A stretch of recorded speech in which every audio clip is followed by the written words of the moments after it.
Welcome to the debate. Our focus today is Greenland, a vast territory that has really very rapidly moved from being a geopolitical footnote to the absolute epicenter of a critical mineral Cold War. And the shift wasn't driven by some academic interest, it was driven by sheer necessity. Exactly. You have China's tightening grip on rare earth processing. They control what, 85% of the market? And you combine that with the brutal realities of the global supply chain crisis, and suddenly Greenland's mineral wealth becomes a strategic necessity for the West. Right. And so the central question that really emerges from the material is this. Does the aggressive U.S. strategic push into Greenland, and we're talking about heightened military and geological activity, does that represent a necessary, high-stakes national security maneuver dictated by this immediate crisis, or is it just an impractical, frankly, heavy-handed approach that's doomed by overwhelming logistical and political realities? A very clear tension. It is. And I'll be arguing that the strategic imperative is so acute, so existential, that it absolutely justifies these aggressive maneuvers and the massive costs that come with them. And I'll be arguing that while the need for mineral security is undeniable, the current U.S. approach is, well, it's fundamentally disconnected from the reality on the ground. The logistical and political barriers make this strategy ineffective, impractical, and I think ultimately counterproductive. So my core thesis really is that the U.S. actions we're seeing, the intensified military reconnaissance, the increased USGS presence, they aren't just random. They're a rational, I'd even say necessary reaction to what is, frankly, an existential supply chain threat. We need a guaranteed sovereign source for these critical materials. The geopolitical landscape has shifted so dramatically since those early 2019 discussions. This isn't theoretical risk anymore. We are facing an immediate, documented crisis. And we saw this vividly in the fourth quarter of 2025. Chinese export restrictions on dysprosium, a heavy rare earth element, forced Lockheed Martin to halt F-35 production for 3 weeks. Think about that. This wasn't some commercial disruption. It was the clearest case of defense-level hostage-taking the Pentagon has ever seen. And this material, dysprosium, it's vital for the permanent magnets used in things like guided missile actuation, and critically, in the advanced servos in the F-35 stealth airframe. On top of that, we know Northrop Grumman is paying a 200% premium for neodymium, which is essential for their hypersonic projects. The whole situation is just untenable. Right. And so the value proposition of Greenland it's staggering. The Defense Department's 2025 Critical Materials Review identified 47 essential minerals. Greenland holds proven deposits of at least 30 of them. This is the ultimate insurance policy. Conservative estimates suggest it holds 25% of the world's unexploited rare earth reserves. And the Quavana Field deposit alone, with its neodymium, dysprosium, and terbium, it could supply U.S. defense needs for decades.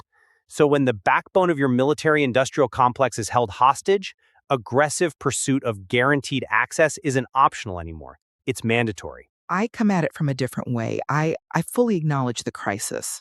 The F-35 halt was absolutely a severe wake-up call.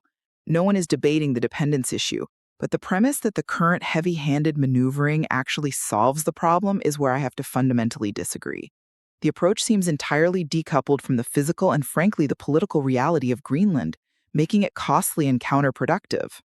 How so? Well, let's focus just on the timeline and the cost, because this is where the whole strategic bet just falls apart. If your goal is to address the immediate shortages from, say, Q4 2025, Greenland is completely irrelevant. The scale of development required is just immense. You're talking about building everything from power plants to processing facilities. Current estimates put a full-scale operation at a massive $50 to $80 billion. And crucially, the source material suggests a timeline of 10 to 15 years before the first commercial shipment even leaves port. So that expenditure just can't address a short-term crisis. But it's not about the short term. I'll get to that. But even beyond the timeline, the logistical barriers alone are just immense. Average temperatures are around minus 10 degrees Fahrenheit for 8 months of the year. Infrastructure is totally non-existent. The nearest major port is 400 miles away across volatile pack ice. And then there's the water. Rare earth mining is incredibly water intensive, something like 2,000 gallons of water per kilogram of refined material.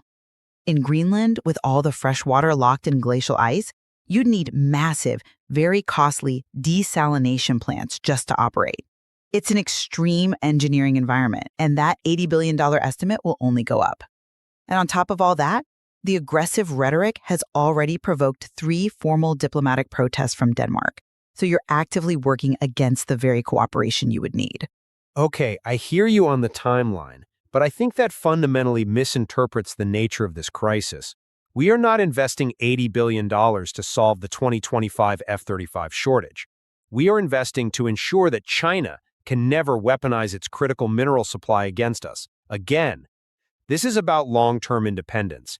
It's about establishing an entirely new supply chain free from Beijing's political leverage. We have to play the long game here. And this is precisely why the current activity, the documented 340% increase in reconnaissance flights, the use of USGS teams disguised as, permafrost stability studies, is so strategically critical. It's claim-staking. We are signaling to Beijing, to Copenhagen, and to Nuuk that this supply chain is non-negotiable for future U.S. national security. We're prioritizing security independence over diplomatic comfort, which, let's be honest, hasn't guaranteed us anything so far. I'm sorry, but I just don't buy that the immediate gains from this kind of aggressive claim staking outweigh the inevitable fallout. Those unannounced activities, which the Danish Foreign Minister Anders Samuelsen specifically protested, are actively undermining the long-term goal. I mean, mineral security is achievable through cooperative means, and without the immense price tag and all this international friction. But is it really? Yes. Look at the so-called disguised USGS teams. The issue isn't just that the U.S. is surveying. It's that they are framing these as benign climate studies to bypass formal oversight.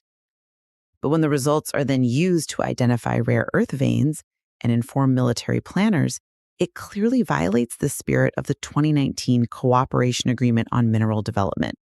That's what triggered the diplomatic protests. This aggression is entirely avoidable. Greenlandic officials are already open to American investment. Why provoke instability when cooperation is on the table? Because that reliance on cooperation, while it sounds nice, it historically collapses under geopolitical stress. What happens when the EU's interests compete with ours for that exact same Canadafield deposit? Relying on goodwill has failed to provide the ironclad security guarantees the Pentagon planners demand. The aggressive stance, it forces the issue. It forces the question of guaranteed access, which cooperative paperwork might not deliver if, say, Greenland's autonomous government shifts its allegiances. We need absolute control over the supply chain, not conditional access. But the source material itself suggests the calculations should be about control, not ownership. And that distinction is everything.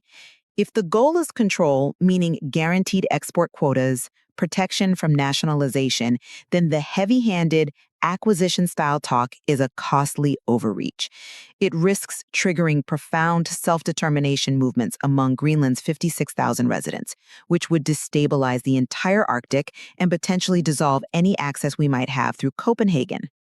The political cost of alienating our Danish allies and accelerating Greenlandic independence has to be factored into that $80 billion price. That instability makes securing any access far harder for everyone.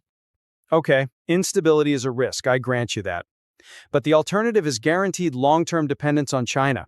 That is an unacceptable security risk. But this isn't the solution. You've talked about the long term, but the acute shortages hitting Lockheed and Northrop requires solutions today, not in 2041. $80 billion is a massive bet, and the underlying economics of Greenlandic extraction are terrible. The source material hints at this. Many of the deposits, especially Crownfield, have minerals co-located with radioactive materials like thorium. That dramatically increases the cost and complexity of refining and creates huge political problems around waste disposal. Right. But there are regulatory hurdles everywhere. Yes, but this means Greenlandic ore is fundamentally more costly to process compared to other deposits. So we're sinking $80 billion into the most difficult mining environment on Earth for ore that is technically and environmentally challenging to refine. For the next decade, those resources are effectively stuck in geopolitical limbo. That money could be solving the actual choke point, which is building U.S. domestic processing capacity. I'm not convinced domestic processing solves the problem faster or cheaper. We face our own regulatory hurdles in the U.S. that can delay projects for decades.